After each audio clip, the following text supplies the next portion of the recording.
আমার বিয়ে হয়ে গেল 22 বছর হতে যায়। তো আমি আজ পর্যন্ত জীবনেও শাঁখা পলা সিঁদুর আলতা এগুলো কোনোদিন কিনিনি। যেবারেই আসি মা সববারেই একটা করে শাঁখা পলা দেয়, বা নিজেরা গেলে প্রত্যেকবারে নিয়ে যায়। তো এইটা নিয়ে এসছে, দেখো ডিজাইনটা খুব সুন্দর। এইটা নিয়ে এসছে, আজকে আমি পরবো। কেটে দে। এবার শাঁখাগুলো পরে নিই। মা এনে দিয়েছে, শাঁখা না পরলেই মা বকে, সেই জন্য শাঁখা পলা পরে নিলাম। তারপর চুড়ি আরেকটা হাতে বুঝলি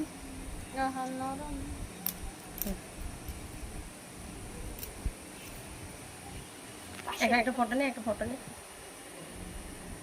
এরকম করো না।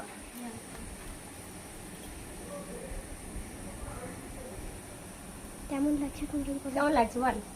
আরে কেমন লাগছে তোমরা কমেন্টে বলো। আচ্ছা, কেমন লাগছে?